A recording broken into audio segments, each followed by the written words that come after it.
The Live the Dream Media Network is proud to host an Arizona legend. His remarkable journey spans college and pro basketball, business excellence, and community leadership at the highest level. Get ready for insightful conversations, expert analysis, and a unique perspective that only one man can deliver. This is the Bob Elliott Show, exclusively on the Live the Dream Media Network.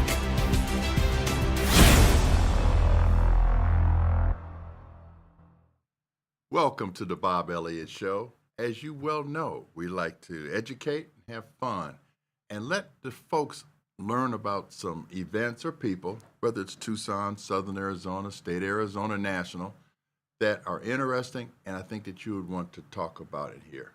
Today's guest is Jimmy Hart, who's a local author, speaker, and educator. Jimmy, welcome to the show. Thanks for having me here, Bob. I've been watching your show, looked at episodes, and glad to be here to be a part of this. Well, glad to have you here. I think you have a wonderful story to tell everybody.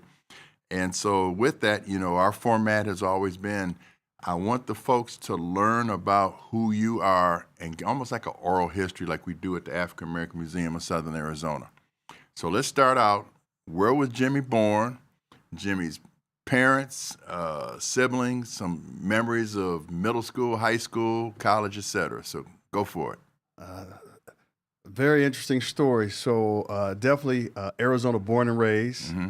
I consider myself living Black history here in Arizona just because not a lot of folks, African Americans, are born here in Arizona, but I was born in Phoenix, grew up here in Tucson, Arizona. My parents are both born and raised in Arizona, so second generation. Okay. My daughter is third generation Right. Arizona, born right here in Arizona. Son was born in Tulsa, met the missus in Tulsa, Oklahoma. Okay. While I was in grad school and working. But my story is very interesting. A lot of people here in the local area know my parents, Dwight and Margaret Hart, who have been around for a long time. And I have 3 siblings Okay. from my parents who all still live here in Tucson, Arizona. But an interesting sidebar to my story is my biological father is J.D. Hill, someone I didn't meet till I was 40, who played for the Wow. Buffalo Bills, was all-star at Arizona State, Pro Bowler, and even was roommates with a very famous person from the 70s with the Buffalo Bills. Yes, he was. Yes, he was. So that's part of my story, and I have actually 15 other brothers and sisters. Okay. And so very interesting. I met pretty much all but one from the age of 40 to the present. So that's my story. Grew up here in Tucson, Arizona. Was a desegregation child. Grew up in desegregation when TUSD went into desegregation in 1978. And so matriculated through that, experienced what it was like. Had my own Ruby Bridges experiences as a fifth grader going into a community that just wasn't ready for us. And quite frankly, the district hadn't prepared the community for a new set of families, different backgrounds to enter that school. That's the real fast, short version. Middle school was fun. Let's go back. Let's don't go too far. Yes. Because I'm always curious when people say that they found out about like a biological link, as you said with J.D. Hill being your biological father. I went through something similar, finding the biological father of my father, which becomes my grandfather. Yes. So what process did you do to go through to find out, or how did you find out about your biological father? So how I found out about him, when my wife and I, Regina, Josh was 3, we moved. I say we moved back to Arizona because I'd been in Oklahoma. Moved back when Joshua was 3. Started working as an administrator in the school district. It was my dad, Dwight Hart, who said, "You know what? You're in your 30s. You've got one child. You got another one on the way. You need to learn about your past and your health history." So it was literally my dad who started that spark. At that point, I wasn't interested because I had my parents. Right, exactly. Those are your parents. Yeah, those are my parents. That's your mom and your dad. These Down. people that raised you. Exactly. So I learned about JD at 12. And when we moved back to Arizona, so I was, about 36? And my dad said, "Hey, you probably need to do some digging and reach out so you can find out about your health history." Yes. And so it was my dad who sent me an article online he had found. And so I reached out I went onto the website. JD has a foundation. So I pulled up the foundation, sent an email, told him my name, told him my mom's name. Did you send him a picture by any chance? Did not send him a picture. It was literally just my name, my mom's name. Right. That was it. Hit me back. Right. We need to talk. Yes. See, for me, I went through Dr. Henry Louis Gates and his program, Skip Gates. Yes. And sent him the DNA. Yeah, know that program. And he came back with not only the DNA on finding my biological grandfather, my dad's father, but also on my mother's side, he had traced back to the white owner of them who bought them in Savannah, Georgia, and South Carolina area. Amazing. And you know, they all lived on his plantation. Wow. Yeah. So I was just curious if you went through a DNA or anything like that. Nope. My dad found an article. Yes. Said, check it out, reach out. And JD said, I do know who that is. Yeah. I was surprised also that when I finally met my father's half brother, how much similar we looked. Oh yeah. I mean, even his. My wife and I went up there to Holland, Michigan. He's a Dutch. Yeah. So I might not look a quarter Dutch, but I'm a quarter Dutch. Yeah, you're a quarter Dutch. Hey, that's DNA doesn't lie. It don't lie. And you know what's funny is with the whole J.D. Hill story. When I was probably about my freshman year in college at the U of A, I was in the New Start program, and a young man came down from Phoenix. He was also in the program. A friend named Cliff, who has since passed away. But he was staring at me almost like he wanted to fight, staring at me. Right. And I was like, why is this dude staring at me so much? Right. What's his problem? Finally went to meet him.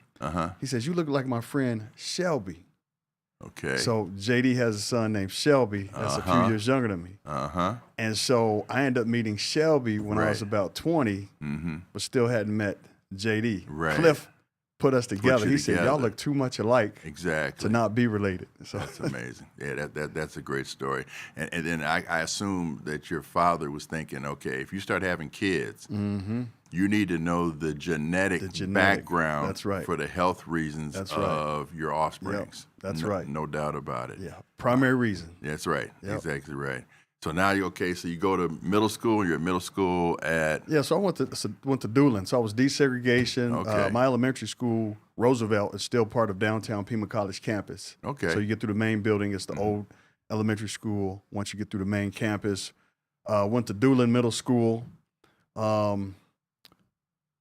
Had great friendships there. We won a basketball championship. Great experience. I still talk to one of the guys today. Okay. From middle school. Transitioned to Tucson High School. Right. My sport was football. It was in my blood. Yeah. In my blood, and didn't know it. Didn't exactly. That's what I was going to think. That's what I was thinking. Like you might not have known it, but it was right there in that DNA. Yeah. So played football. Ended up going to the University of Arizona. Tucson High, had a great experience at Tucson High. Played football, missed out my senior year, had an injury, but I had an opportunity to play for Larry Smith. Okay. Great experience. Got on the field as a freshman, so that was an exciting experience, highlight of my athletic career. Okay. You know, I'm just a skinny $155 back then, out of Tucson, from Tucson High. So I'm playing. What position? Free safety. Okay. I was a little crazy. You have to be to play free safety. So I got to play with Chuck Cecil, Byron Evans, David Adams. I got to play with all those guys. Yes. Yeah. No. They're definitely free safety. That means you got to not only make sure nobody gets behind you. Nobody got behind me. But then if somebody's coming, you're the last line. Got to be willing to hit. Got to take them out. Got to get them up the body, or at least grab on, hold on till somebody get there. Exactly. So then you go to U of A. Obviously, you got your degree, I assume, at the U of A. Left the U of A. Okay. Ended up going to Langston University. Yes. In Oklahoma. Wanted to go to an HBCU. So finished up in Oklahoma, and that's where I got my entrepreneurial spirit. Spirit to go deeper into history, learn about people's history. Had a professor. We had started a business back in '93. Had a small software company, and did a few really cool projects and products. Sold some products around the country. Ended up moving to Tulsa, Oklahoma, and that's where I met my better half. That's where I met Regina. Okay. Yep. I understand. You said better half. Better half. People always ask me, what's the best decision you ever made in your life? I said, it's not even a thought. It's marrying Beverly. Yeah, marriage, I think it's a great thing. It's right. Great thing. That's right. So you end up, we first met actually through my wife when you were working at TUSD in African American Student Services. Exactly. Yep. Started out as African American Studies, then Student Services. Yep.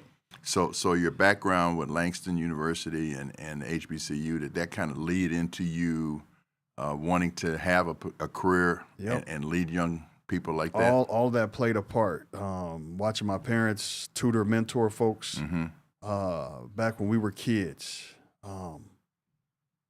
Always being willing to help. My parents were always giving back to other youth. Our home was always open. My friends would say our house was like Little House on the Prairie. We sat down and ate dinner. Right. And so my friends would like that experience coming over. So seeing all that, and you're right, going to Langston, finishing up at Langston University, being embraced into that environment and what that's like, growing up in Tucson, going from Tucson to HBCU, where everybody looks like me, the professors. Excellence is all around you. Just to be sure our viewers know, HBCU stands for Historically Black Colleges and Universities. Yes. Sometimes, with any industry, whatever, you get those acronyms floating around, so you always want to try to define what the acronym is. Yes. Yeah, so it was a great experience. They had offered me a scholarship back in high school. At that point, I had left U of A and decided to go to HBCU. So went out there, finished up, and started working in education, moved into administration when I went to Tulsa, so moved from Oklahoma City to Tulsa. And at that point, we wanted to live near family. So Regina's from Ohio. She did not want to go back to the snow. Hey, we get that. Yeah, Beverly and I from Ann Arbor, Michigan, so it's like, let me think twice. It doesn't take long to think. Right. Yeah. Ohio snow through March, Arizona heat. Exactly. We'll take the Arizona heat with some air conditioning. I'll take the heat anytime, especially Tucson, because as we know, like we're going through right now, in the mornings, it's okay. Now, we're not in Phoenix, where it's not okay in the morning. It's not okay. It's already 105. But no, that's when the beauty's about living So, here. but yeah, you're right. All that played into me Mm-hmm. choosing to apply for Director of African American Student Services. When I first came back to Tucson, I was school administrator, was a principal Mm-hmm. at one of TUSD's small high schools. And then after 5 years, went to the district and thought I'd be in that position 2 years, ended up spending 13 years in that position. We did a lot of great work. You mentioned Beverly, your wife. She partnering with people like her really is what enhanced my work. Right. Partnering with the community, partnering with folks who had great ideas, Mm-hmm. always wanting to make something happen. I knew I had access to the students. Yes. So it was a easy call. That's right. That's right. All these folks got these programs. We've got the kids. Let's make it happen. Now, when you were an administrator with TUSD, is that when you received the 40 Under 40 award? 40 under 40. Explain what that award is. So the 40 under 40, I did not. I don't. You don't think remember that? I do not. Oh, you know what? What I did receive is the a few times. Yes. Thank you for bringing that to my memory. I received Clarence Boykins Yes. hosted. He used to have the most influential African Americans in Southern Arizona, Yes. and so he honored. I was honored twice. Right. For that, and a lot of that had to do with just the partnership and collaboration with the community. Mm-hmm. One of the things I can never lose sight of, which is in part why we wrote the book and doing the nonprofit, I know we're going to get to that, Mm-hmm. is I've been fortunate to have some great mentors. I have a great father. Mm-hmm. Mm-hmm. That's front and foremost. Right. Right. And then I've had great mentors throughout my years, whether in Oklahoma. One of them is Clifton Talbert. He produced the movie Once Upon a Time We Were Colored with Mm-hmm. Felicia Rashad and Mm-hmm. Leon. So he's my mentor. Clarence was a mentor. Then I have all my mentors on the peripheral. You're a mentor. People I get to sit back and watch and interact with over the years. So having all these men Mm-hmm. in my life propelled me to do the things that I do, to constantly give back, to constantly sow into other people, to constantly figure out ways to support those who are most underserved, to create opportunities, to take what resources and social or cultural capital I have and figure out ways to give that back to youth. Some of the programs we were to put in place in TUSD, my son needed tutoring for a calculus class. Mm-hmm. I was able to pay the hourly rate for a tutor. Then I started thinking about the kids in TUSD Right. who can't pay for tutors. So we partnered with the University of Arizona. Mm-hmm. My kids growing up, being a part of Jack and Jill, every year they go in middle school and high school, they would attend youth conference on a college university. Mm-hmm. And I was like, wow, this would be great to give kids in Tucson and TUSD. Yes. So we started a LIT program in partnership with Africana Studies program at the U of A. Explain what the Jack and Jill program is. So Jack and everybody Jill understands. it's a mother's civic organization. It's an organization for mothers of African American children. So if you're Anglo, you got black kids. Latino, you got black kids. It's an organization for your children to give them the opportunity to be around some like-minded kids, families, lived experiences, and expose them to what can be. You know, that raises a whole nother issue, which is when there are so many situations where people are biracial. Yep.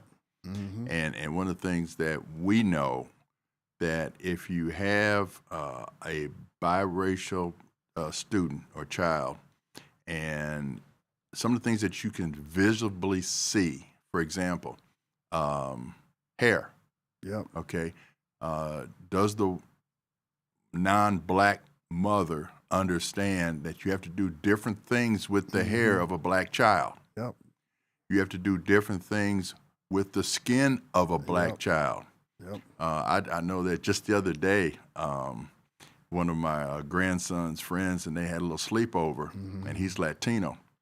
And, they playing in the pool, et cetera, and they get out the pool, and my daughter said, okay, y'all got to lotion up. Yep. And the little kid, the friend said, I don't know what that is. She said, well, you're going to learn right now. Yep. And so I guess he went home and was smelling good from that lotion. And the mother called my daughter and said, what is this?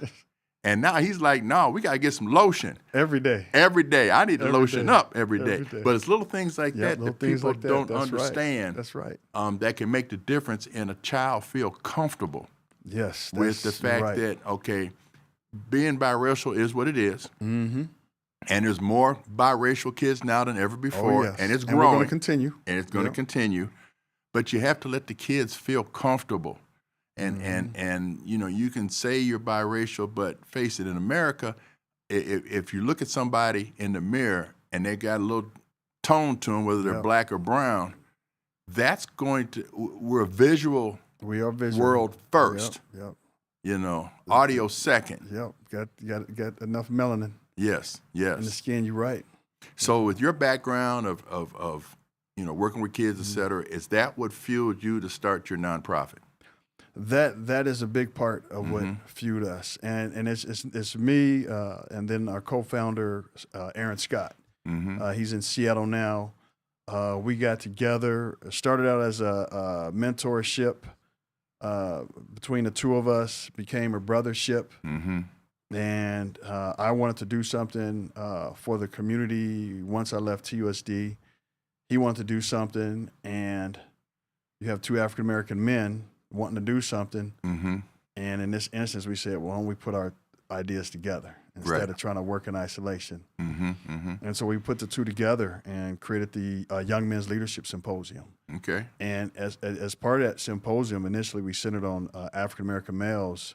Then we started looking at all males, because Pima County has a very high vulnerability index when it comes to young men, and what that means is there's different indicators we look at, like dropout rates, high school graduation, employment opportunities, crime, socioeconomic status, and other factors.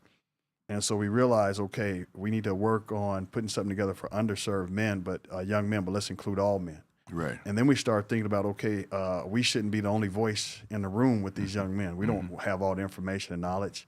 So let's invite other men into the room. Let's make it multi-generational. Yes. So now this particular strengthening community is focused on multi-generational, multi-ethnicity, because we are better together. We can learn from each other. Yes.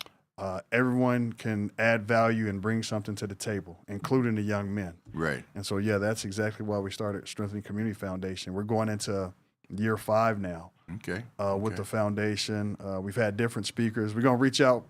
We got to get you on the schedule. I know you're busy traveling, but we got to get you on the schedule to be a speaker at a symposium.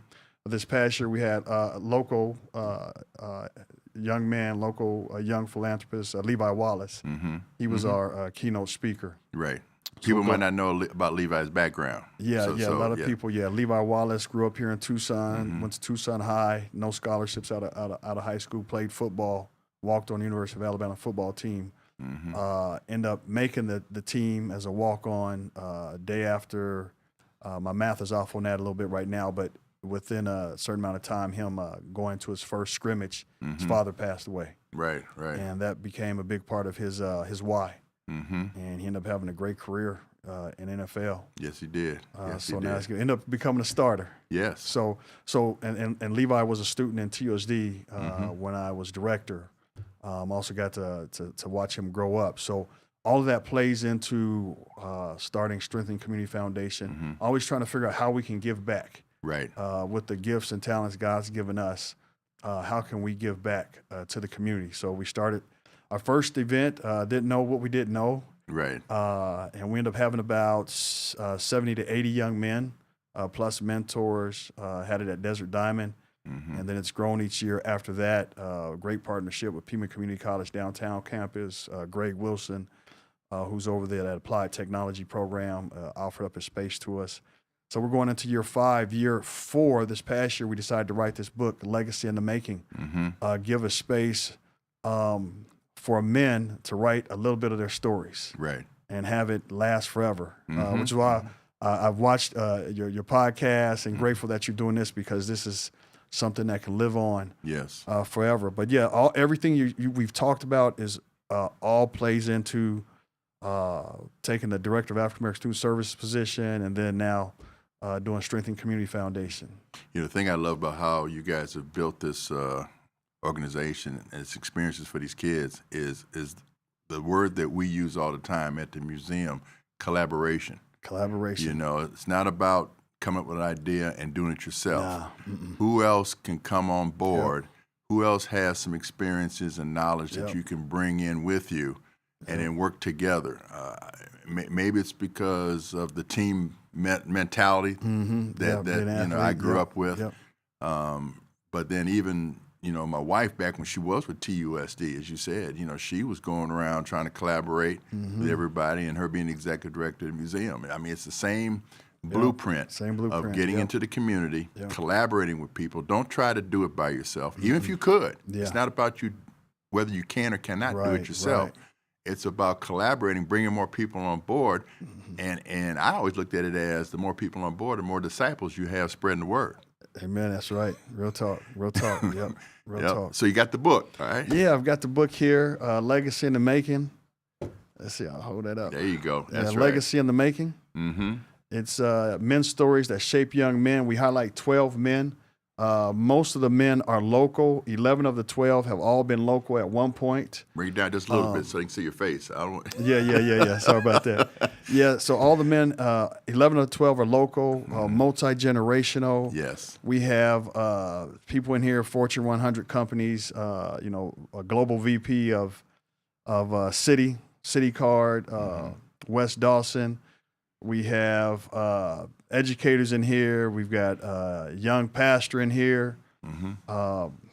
We've got Ron Burton in here, local a gentleman who's done a lot in the community. Yes, he has. And it's multi-ethnicity. And it was all designed, the way the book is written, there's not a whole lot of big paragraphs. We know boys don't like to read, young men don't like to read, so we wrote it in a way where it's quick read. The goal is to keep their interest, 1 and 2 sentence lines, a lot of little thought statements to get them to think about their choices. And we asked these men to be as raw as possible when they wrote the book. Right. We said, write from your heart. Yes. None of the men had been authors. We said, it doesn't matter. Write from your heart. We can do the rest. And so there's stories. No pun intended. No pun intended. Yeah. Real talk. Real talk. No, I'm talking about Jimmy Hart. Get Talk you. from the heart. Yeah, you got me. Yeah, no pun intended. No pun intended. But yeah, they tell stories of their lived experiences, things they went through, involved with gangs. And we got here, Aaron Scott said, Jimmy, we need to do this book. This has been in my spirit. That was one piece. And then year 3, the third symposium, year 3, I was emceeing. We had a young man just out of the blue, just purposely interrupt the program. And he says, tell me your story. I want to know your story. And that was something that stuck with me because I realized they're looking at all these men who look polished and look like a finished product. And in his 18-year-old mind, he's not realized the product's always being developed. Right. There's always growth. Right. We're always improving. We're always getting better. That's right. But in his mind, he was seeing what he saw. He's seeing the end result. Yeah, he's seeing what he didn't thinks realize everything from the past. Exactly. Not everything's been peaches and cream. Not everything's been smooth. There's been a lot of hiccups, a lot of hurdles. Adversity. Challenges, mistakes, bad choices. Yes. And so we realized we need to put something in writing for them to pick up, they could take with them. So this year, every young man got a copy Okay, good. Of the book. Good. And this was volume 1. So every symposium will have a new volume, volume Yes. 2, 3. And so we figured 10 years from now, we'll have stories of, 120 plus men that boys can go back, and even parents, moms, Yes. Single moms can go back and put in the hands of their sons and young men, who may be experiencing some challenges and realize they're not the only one going through their situation. Right, exactly. So and it did hit #1 on Amazon. We were excited about that. There's a formula, an algorithm that hit #1 on Amazon. I'm grateful we were able to figure it out. And so we were #1 in the e-copy for about 3 weeks. Okay. And then in the paperback, the copy I have here with me today, we were #1, I want to say about a week. So that was pretty exciting. Yes. So how can people acquire the book? So people can acquire the book. You can definitely go to Amazon, Legacy in the Making, Men's Stories That Shape Young Men. It's also on our website if you want to learn more just about our organization, strengtheningcommunity.org.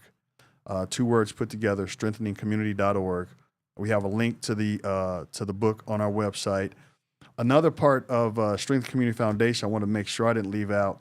We've partnered with my daughter. She has her organization called Empower Hart. And so she's been doing a lot in Hampton, in Virginia, where she's in school. Right. And when she comes back home, and her work is so that's a second pillar of our organization. So we have the young men focus, and then through her work we have the elementary, middle school age focus, Right. where she's introducing medical careers and health careers to young folks. Yeah, I love the And that's collaboration Jordan. with Jordan and your daughter. Yeah, that's much more collaboration. Yeah, more collaborate, and she can do it in a way that I can't do. Right. Her creativity. Yes. Yeah. The younger kids now, it's almost like a different language. Sometimes I feel when I'm talking to my grandkids, it's like, okay, did they just drop me into a foreign country? Yeah.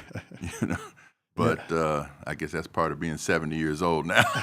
I hear you. I'm getting close. I'm getting up there. It ain't stopping. But yeah, so she goes into the community. She'll probably do some things here in the next few weeks where she talks to them about health careers, Right. Careers in medicine, and she highlights African Americans in medicine, which is something growing up in Arizona, youth don't get a whole lot of. Yes. The inventions, the pacemaker, open heart surgery, blood plasma. So she Right. introduces kids to all those things. So that's also part of the Strengthening Community Foundation. We do not have it here, but Jordan has a book out also. Yes. And so let's if somebody's interested in seeing what she's doing, how can you obtain her book? Hit us up on strengtheningcommunity.org. Send us an email. We'll follow up Okay, good. with you. Her book's on Amazon as well. She has 2. One is Black History, My Black History coloring book A to Z. And then she also has Princess Scholar is the name of the book. It's an affirmation book for girls. And by design, in that book, she has all different types of hairstyles on purpose. Right. That highlight African American girls, Latino girls, and then there's affirmation statements and words that they can read, and she gives them the definitions of the affirmations in the back of the book.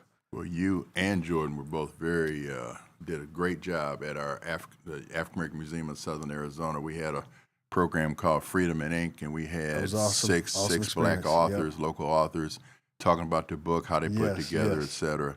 And again, I go back to the C word, collaboration. Collaboration. Yeah. Josh has a book. His book is Young Scholar. Okay. And so, you do this. You your grandson with the museum, and so the goal is always to practice what we preach. Yes. And never forget about home. Yes. So both of them, Josh, his book, Jordan. Josh also has a book,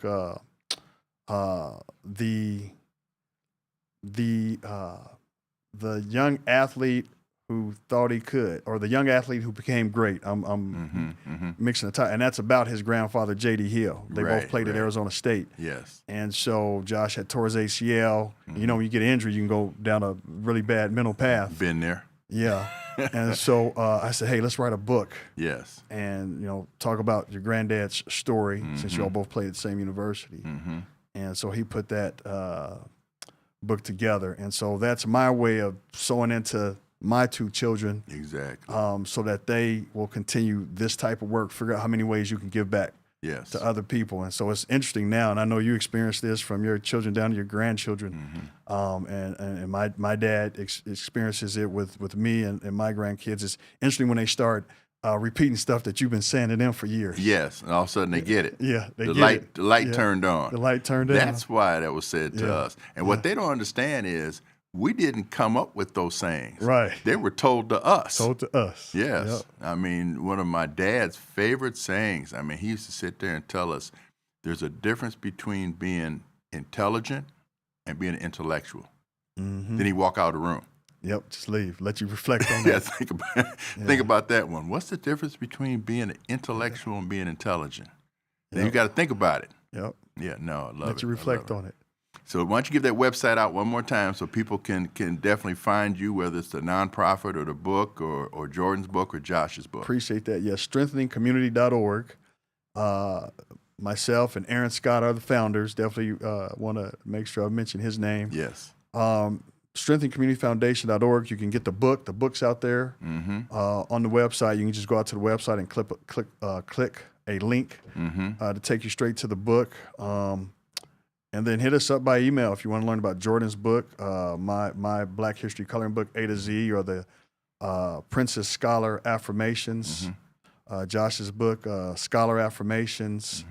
Definitely would love to share this information. If you need individuals to come out and speak, if you've got something coming up in the next few months, Jordan's still in town. She would love to speak.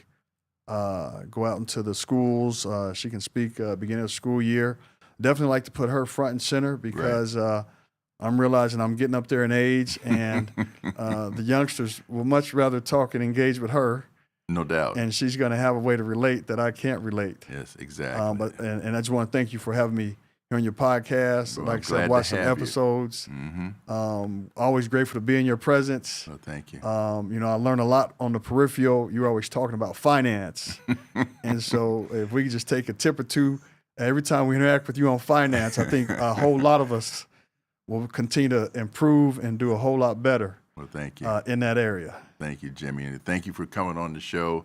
And hopefully now our viewers have a better feel and understand not only who Jimmy Hart is, where he came from, why he does what he does. Yes. And go to that website to get more information. Well, thank you for coming. Yeah, thank you very much. Appreciate it. All right. Well, thank you very much for being here for the show this week. We're in Tucson.